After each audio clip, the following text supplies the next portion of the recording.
score.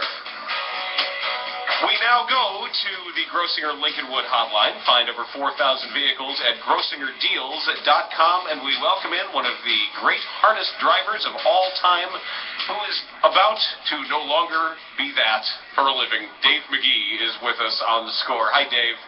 Hey, how are you? We're doing well, Dave. How about you?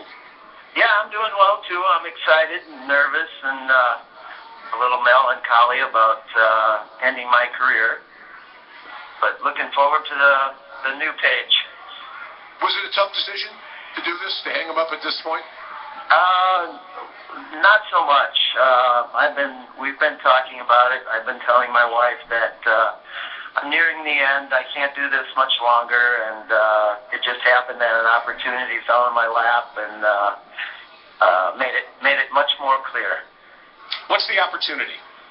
Well, I'm actually going to be able to stay in the sport and become a associate judge at the Hoosier Park racetrack in Indiana.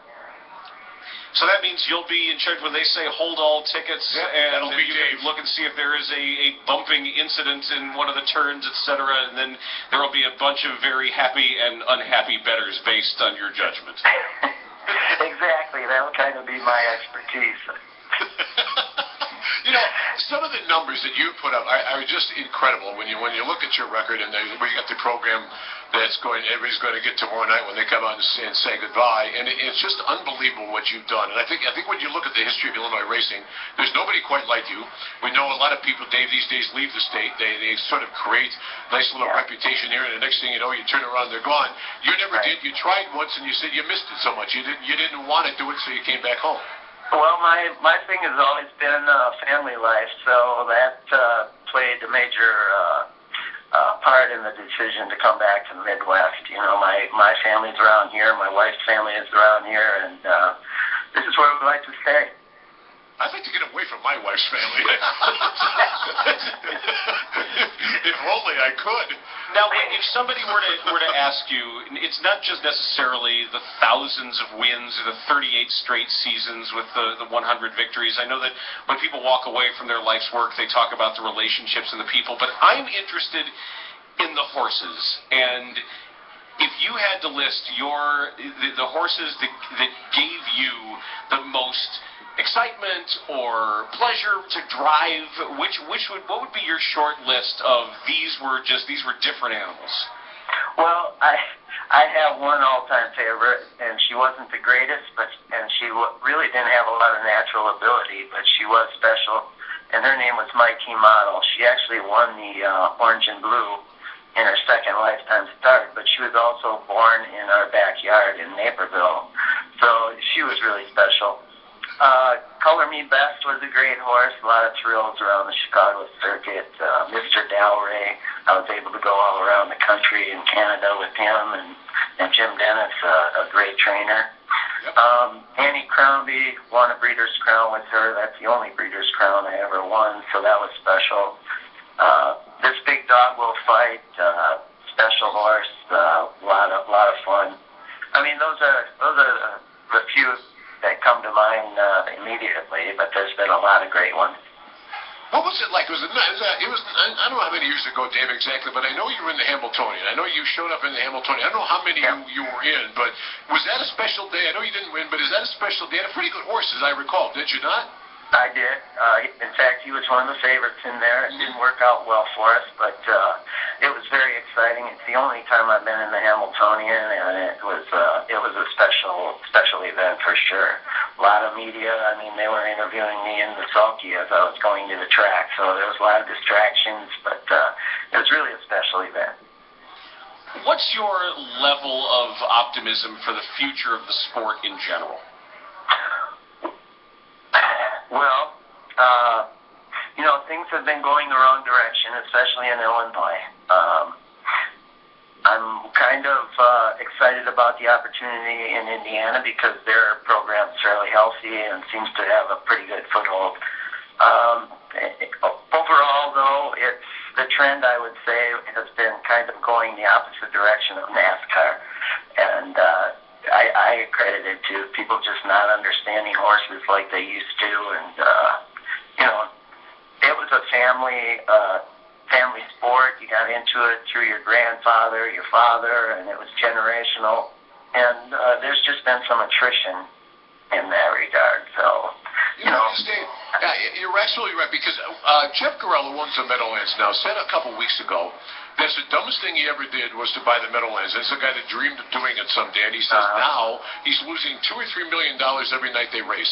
And I'm thinking, and he said he failed in his mission to attract younger people to the. And I would say, Jeff, I mean, it's not just harness racing's fault. It's any form of racing's fault. I don't think it's like, the millennials are all rushing to harness racing. It's just not, Dave, attracting the younger bettors very much. There's too much work. Right. Well, when you concentrate on the gambling aspect, there's a lot quicker thrills out there. But when you realize that harness racing is a hands-on thing that anybody can get involved with, I think that's where you need to really attract people. I suggested having people come out early and go for a spin behind one of these beautiful animals, and because anybody can do that, and that would generate some interest in younger people. The problem is younger people they aren't farm people anymore like they used to be. People come from the cities and whatnot, and they just don't have a hands-on ability anymore. I don't know why we got into it. When I was in high school in the 80s, as soon as we got our driver's licenses, for whatever reason, we started occasionally, once every couple of weeks, we'd pile a bunch of people in a car, and we would go down, and we would bet a bunch of races. And I never got any better at it. And I'd bet on you, but you were always like 2-1.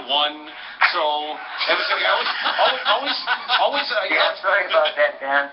Yeah, thanks. I mean, I could never get any odds because you always had these great rides all the time, and for some reason we all liked it, and then whoever won a perfecta would buy everybody White Castle on the way back, and nobody lost too much money, but it was you and Laverne and Dale Heitman and you bet on horses whose names you liked, and it's still every once in a while still fun, and I don't know why we just kind of learned to enjoy it, but it's not. And no, I don't think my kid would even know. Actually, we were at a state fair or a county fair, and they had some racing, and I showed him. And I was telling him, I said, I used to go bet these horses, and he said, why?